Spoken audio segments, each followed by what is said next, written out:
Hey everyone, welcome to Plants and Politics. So once again, I'm going to break this up into a couple of sections because today was even a longer day in the impeachment trial of Donald Trump than it was yesterday. But today's presentation of evidence was absolutely outstanding. I just can't say enough about it. If I have one minor critique, it would be that the impeachment managers should call these people what they are. They're terrorists. They repeatedly referred to them as rioters, insurrectionists, a mob. No. Based on their own words, based on their social media posts, they went to the Capitol that day to commit violence.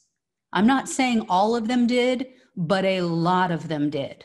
A great many of them did. They planned to use terror and intimidation to meet their political ends. That is the definition of terrorism. That's what terrorists do. How are they any different than ISIS terrorists or any other terrorists? There is no difference. They plan to murder Mike Pence. They plan to murder Nancy Pelosi. Two things that they laid out in great detail today. It's irrefutable with the amount of evidence that they brought forth today.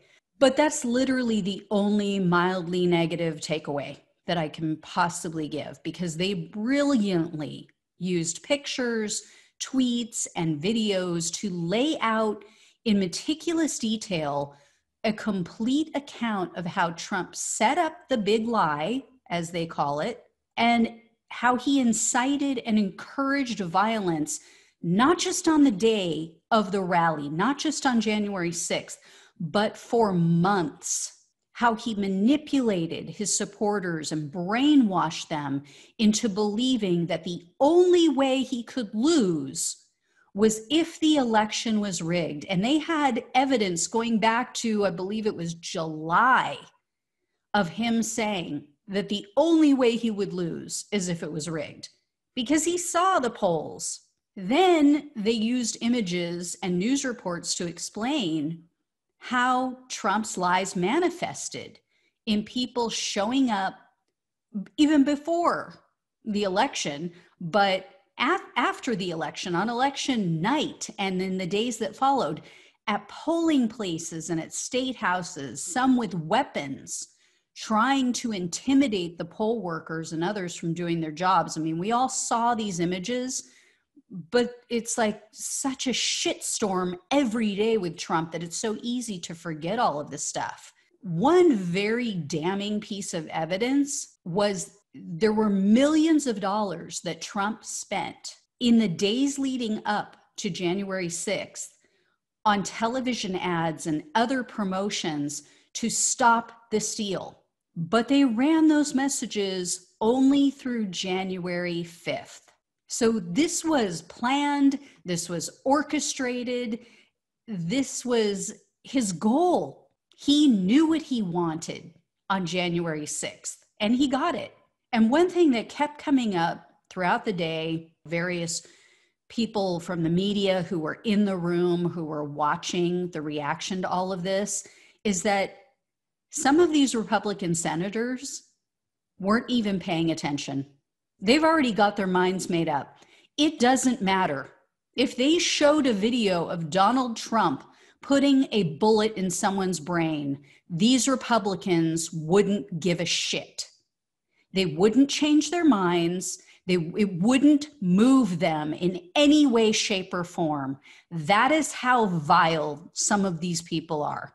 Josh Hawley was pointed out again and again. He is not on the Senate floor. He's sitting up in the gallery. He's distanced himself from everyone. And they say he's got his feet up, and he appears to be looking through paperwork and doing other things. That's how little he cares. The guy who also helped to incite this, the guy who went out and pumped his fist, told everybody, good job, for destroying the Capitol, for terrorizing everyone. That guy, not paying attention, doesn't give a damn. But still, as I said, they're doing an amazing, excellent job. They're using Trump's own words, his tweets, And they made the case that not only did Trump incite the violence, not only did he get people worked up for months about this and make them feel that they were going to lose something if they didn't fight, he also threatened and pressured officials in various states. They also made a very strong case, again, using Trump's own rhetoric, that Trump repeatedly incited violent threats against public officials and their families. We know that that happened in various states, including some who, as they pointed out, voted for Trump. Brad Raffensperger in Georgia, he voted for Trump. Yet Trump, he incited violence against him and his family. Former Trump leg humper, Georgia Governor Brian Kemp. Those are my words, not theirs. But yeah, the guy couldn't have been more sycophantic to Trump. He voted for Trump. His family voted for Trump. Yet Trump and his supporters turned on him when they didn't get their way. As I keep saying, they're just like spoiled children, hearing the word no for the first freaking time. Then House impeachment managers showed how Trump even targeted his own VP, Mike Pence.